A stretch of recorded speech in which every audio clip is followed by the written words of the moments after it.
नमस्कार शेतकरी मित्रांनो, मी ॲग्रिकोच कुशल सोनवणे. सगळ्यात महत्त्वाचं आज तुमचं कृषी तज्ञ शेती सल्लागार यूट्यूब चॅनलमध्ये सर्वांचं स्वागत करतोय. आपण आलेलो आहे आज नाशिक जिल्ह्यातील एकलरे गावामध्ये आलेलो आहे. आता आपण सगळ्यात महत्त्वाचं भाऊंची ओळख करू. भाऊ नमस्कार. नमस्कार. आपलं नाव? अंकुश अनंत कर्जत. बरोबर.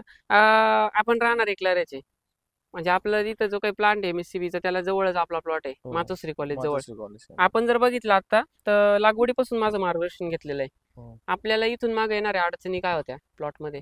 प्लॉट मध्ये पाणी साचलं होतं आणि रिझल्टला थोडेसे आम्हाला अडचण यायची. खत दिलेले पण जेवढे खत खर्च करायचं तेवढं इनपुट काहीच मिळत नव्हता. त्याचं आणि अजून दुसरी गोष्ट का, तुम्ही ज्यावेळेस प्लॉट रजिस्टर करायला आले त्यावेळेस तुमचं म्हणणं होतं की क्रॉपवर क्रॉप घेतोय, म्हणजे टोमॅटोवर टोमॅटो घेतोय आम्ही. आणि त्याच्या आधी पण भोपळ्याचा प्लॉट होता इथं, बरोबर आहे. म्हणजे तिसरी कंडिशन या प्लॉटची चालू आहे. आता ती एका मल्चिंगवर तिसरं उत्पन्न चालू आहे. हे घेत असताना आतापर्यंत जे काही तिसरं उत्पन्न तुम्ही घेणार होते हे येईल का जाईल याच्याशी घेणं नव्हतं, फक्त माझे रिझल्ट पाहिजे होते. कसे रिझल्टनी काय केलं, चमत्काराला नमस्कार दाखवला का? एकंदरीत तुम्ही आता नाशिकचे जे काही शेतकरी तुम्हाला बघताय यांना तुम्ही काय सांगू शकता? औषध घेतलेच पाहिजे ना. म्हणजे जे मी तिथून ऑफिसमधून असेल, या चॅनलच्या माध्यमातून असेल, जे मी छातीला हात लावून म्हणतो बघ, करा तुम्ही नियोजन घ्या. नियोजन घेतलं तर तुमचा खर्च कमी होतो. तो खर्च कमी झाला का तुमचा? झाला ना.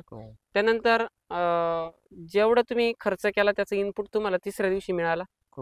स्प्रे मारल्यानंतर इकडून मागे असं तिसऱ्या दिवशी रिझल्ट कधी बघितलाय का? याचा तुम्हाला लगेच रिझल्ट मिळालाय. हे पण झालं आता. आणि हे करत असताना मित्रांनो, आता नॉर्मली आपण जर बघितलं पानांच्या वाट्या व्हायचं, कारण इथं शेजारी ऊसाचं रान आहे आणि तिकडून तुरीचं रान आहे.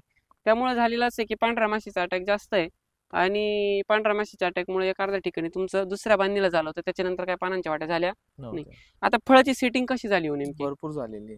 बुडापासून फळ आहे पूर्ण जर बघितलं तर. आणि सगळ्यात महत्वाचं आता जर आपण मित्रांनो, सगळ्यात महत्वाचं आता जर पाहिलं आपण तर ह्या प्लॉट मध्ये बघताना ना, हे पंजे बघू शकता तुम्ही, पूर्णपणे बंच सेट होतोय.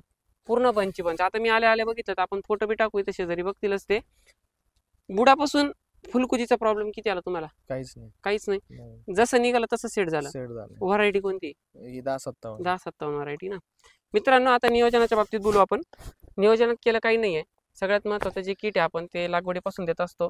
तुम्ही सर्वप्रथम नवीन असाल तर हे चॅनलचे जे काही इन्फॉर्मेशन आहे, आपले जे काही नवीन शेतकरी, युवा शेतकरी आहे त्यांच्यापर्यंत पोहोचवण्याचं काम करा. शेड्यूलमध्ये सगळ्यात प्रथम आपण काय केलं, H98चा वापर केलेला आहे. त्यानंतर पंखाचं ऍप्लिकेशन केलेलं आहे. सॅमॅग्रो असेल, ग्रीन शाईन असेल.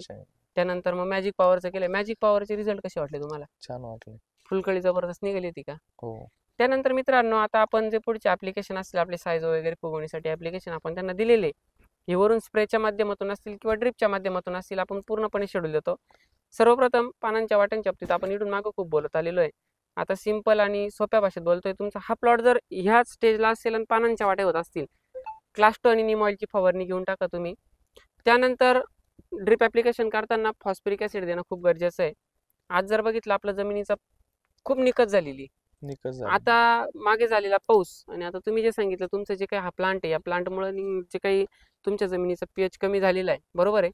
आज काही 1000 लिटर त्याच्यात पाणी, काही केल, बरोबर, भरपूर. आणि त्या पाण्यामध्ये जे काही क्षारांचं प्रमाण आहे, बरोबर आहे. आणि प्लस तुमचं जे काही विद्युत केंद्र आहे, तर ह्या ज्या काही प्लांटमुळे साईड इफेक्ट होतोय आज त्यांच्या जमिनीवर, याचे स्पष्ट आणि सोपे आणि मोकळे रिझल्ट जर बघायचे असतील ना, तर इथं होणाऱ्या तणनाशकांच्या फवारण्यांची न मिळणारे रिझल्ट बरोबर नाही भेटत. दुसरी गोष्ट, कोणताही स्प्रे मारा तुम्ही, तुम्हाला रिझल्टच भेटणार नाही. आता अशा कंडिशनला तुम्हाला इथं करायचं काय का, वरून स्प्रेमध्ये पाण्याचा pH म्हणजे पूर्वाचं डेकोरस असेल किंवा आपल्या ॲग्रोरिच असेल, हे कंपल्सरी तुम्हाला वापरणे स्टिकर आणि डेकोरस वापरलं तर तुम्हाला रिझल्ट मिळतील. आता बागांवर जरी बघितलं आपण तर काळोखी खूप कमी झालेली इथं. त्यानंतर जमिनीमधनं 15 दिवसाला फॉस्फरिक ऍसिड कंटिन्यू देणं गरजेचं आहे. फॉस्फरिक ऍसिड दिल्याने तुमच्या मुळ्या मोकळ्या राहतील. प्लस पॉईंट, जमिनीचा pH तुमचा मेंटेन राहील. जर जमिनीचा pH मेंटेन राहिला तर कोणतेही खाद्य त्याचे रिझल्ट लगेच दिसून येतात, बरोबर आहे. आता ह्या कंडिशननुसार मित्रांनो तुम्हाला करायचं आहे, मी जे सांगितलं का आपण क्लास्टो नीम ऑइलची फवारणी घेऊन घ्या. त्याच्यानंतरचं जे काही बोललोय तुम्हाला का फॉस्फरिक ऍसिड असेल ते देऊन घ्या. त्यानंतर तुम्हाला 134013 असेल, अल्बर्ट सोल्युशन असेल, याचे ऍप्लिकेशन करा, जेणेकरून नवीन पत्ते आपल्याला कशी काढतील, किंवा पंख H98 असेल ते द्या. जेणेकरून नवीन पत्ती लगेच निघून जाईल. नवीन पत्ती निघाली म्हणजे ती फ्रेश निघते आणि तिथून पुढे तुम्हाला जसं शेड्यूल दिलं तसं तुम्हाला फॉलो करायचं आहे. बघा, योग्य माहिती जर वाटली किंवा वाटलं बा तुम्हाला अंदाज, आता मार्केटचा अंदाज मी दिल्याप्रमाणे आतापर्यंत कधी चुकला नाही, थोडाफार इकडे 100 थोडं 200 5 300 इकडे 50 तिकडे होणारच आहे, पण अंदाजे आपण सांगतो त्या पद्धतीने चाललंय. आता भरपूर शेतकऱ्यांचं म्हणणं आहे थोडंसं प्रत्येक व्हिडिओत प्रत्येकाला अपेक्षा राहते मार्केट पण सांगून द्यावं. मार्केटचे एक अंदाजे साधारण तुमचं आता मागं जर बघितलं का 2 दिवसापूर्वी कमेंट पण आल्या मला, मग तुम्ही एवढ्या महिन्यात म्हणजे अंदाज दिला. आपण अंदाज दिलेला आहे ऑलरेडी.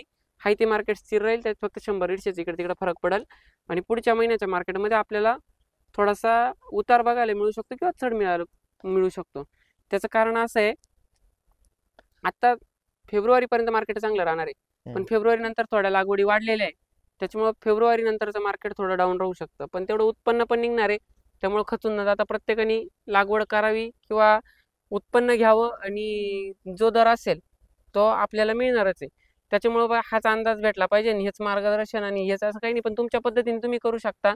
आत्तापर्यंतचं नियोजन तुम्हाला सांगितलेलं आहे. बघा, योग्य वाटलं तर नक्की प्लॉट रजिस्टर करायचं असेल, खाली दिलेला नंबर आहे त्यांच्यावर तुम्ही प्लॉट रजिस्टर करू शकता. आणि आता त्यांनी सांगितली पूर्ण इन्फॉर्मेशन, जे काही संवाद आहे हा मन मोकळा झालेला आहे, किंवा मी त्यांना म्हटलं नाही सांगा, किंवा ते मला म्हटले नाही बा आपला इंटरव्ह्यू घ्या, अशा पद्धतीने मुलाखत योग्य वाटलीत नक्की मार्गदर्शन घ्या. धन्यवाद भाऊ, धन्यवाद.